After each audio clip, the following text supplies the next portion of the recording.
Moi, je reconnais aujourd'hui devant vous que j'ai les mains sales, que j'ai fait un sale boulot, j'ai été manipulé, mais surtout, avant tout, j'ai agi sur ordre de l'État. Saviez-vous qu'en France, il y a des prisonniers politiques toujours enfermés, et pas n'importe lesquels? Aujourd'hui, on va vous parler de Georges Ibrahim Abdallah, un militant communiste libanais, fervent défenseur de la cause palestinienne, qui est incarcéré depuis 41 ans. Ça fait de lui le plus vieux prisonnier politique d'Europe, voire du monde. Une nouvelle audience pour sa libération est prévue dans moins d'une semaine, la 10e après 9 refus depuis 25 ans. Pour bien comprendre le cas de Georges Abdallah, il faut remonter en 86 et 87, année où il a été condamné à perpétuité à l'issue d'un procès qui relève de la mascarade. Imaginez, son propre avocat était en fait un agent des services secrets français, payé par le gouvernement pour le trahir et assurer sa condamnation. Maître Mazurier, l'ancien avocat de Georges Ibrahim Abdallah, a confirmé hier soir sur Antenne 2 « Je ne suis pas seulement avocat, j'appartiens à la DGSE ». J'ai quand même trahi, non pas Abdallah, mais j'ai violé tous les devoirs de ma profession. Moi, je reconnais aujourd'hui devant vous que j'ai les mains sales, que j'ai fait un sale boulot, j'ai été manipulé, mais surtout, avant tout, j'ai agi sur ordre de l'État. Fake news, mensonges, mise en cause de sa famille, durant tout le procès, il a fait l'objet d'une campagne médiatique ultra brutale pour radicaliser l'opinion publique contre lui. Depuis, il est enfermé en France. Pourtant, Georges Abdallah, il est libérable depuis 1999. Mais, cas déjà assez exceptionnel, ses 9 premières demandes de libération ont toutes été refusées. En 2013 seulement, la Chambre d'application des peines de Paris accepte enfin sa demande de libération. Mais c'est maintenant le gouvernement français lui-même qui intervient sous la pression directe des États-Unis pour bloquer sa sortie. Il refuse de signer l'arrêté d'expulsion nécessaire pour qu'il puisse rentrer au Liban. Et pourquoi? Parce que Georges Abdallah, c'est une cible politique pour les États-Unis et la France. Même Yves Bonnet, ancien patron des services secrets français au moment de l'arrestation d'Abdallah, a fini par dénoncer l'affaire et parle maintenant d'une vengeance d'État contre lui. J'ai l'impression que je ne vois pas d'autre raison, d'ailleurs, de le maintenir en détention que les pressions émanant de services extérieurs, en l'occurrence les Américains et les Israéliens. En réalité, ce qu'on inflige à Georges Abdallah aujourd'hui, c'est une véritable peine de mort déguisée.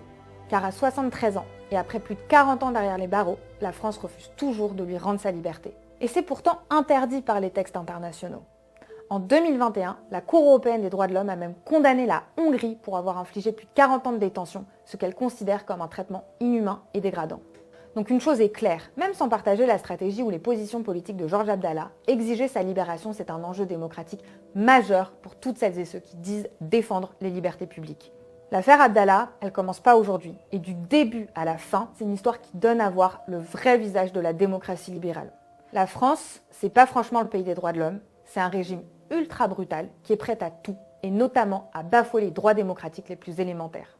En réalité, si l'État s'acharne à ce point, c'est parce que Georges Abdallah, c'est un communiste arabe et surtout un fervent défenseur de la cause palestinienne. En plein génocide en Palestine, et à l'heure où l'offensive coloniale d'Israël s'intensifie, notamment au Liban, les États-Unis et la France veulent faire taire toutes les voix de la solidarité palestinienne et du combat anti-impérialiste. Mais ce qui les effraie aussi dans cette affaire, c'est que Georges Abdallah, c'est un militant qui n'a jamais renié ses convictions, même après des décennies de torture blanche et d'enfermement.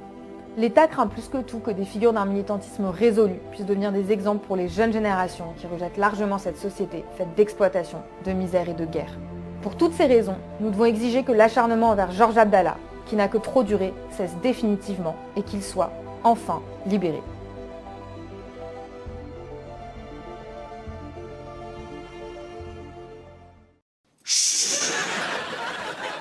Je tire à rien. Oh, j'ai rien dit.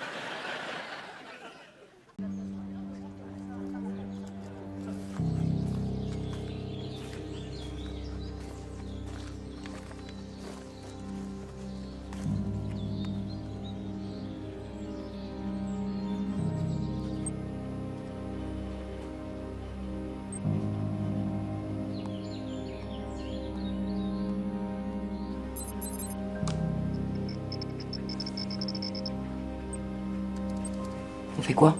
Tout est sous contrôle.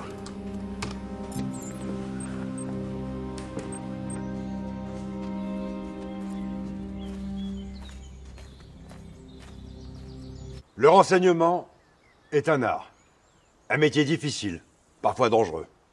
Vos professeurs ici présents vous apprendront la collecte d'informations, l'analyse, l'action, la manipulation et la dissimulation. Ici, le romanesque n'a pas sa place. Nous avons besoin de professionnels. La sélection sera sévère. Bienvenue à l'Académie du renseignement.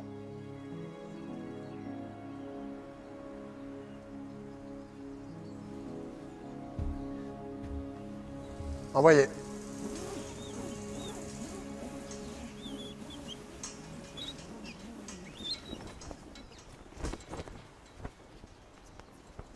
Allons enfants de la patrie, le jour de gloire est arrivé.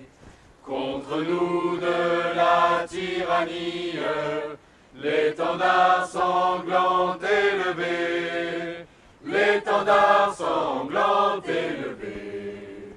Entendez-vous dans les campagnes mugir des féroces soldats.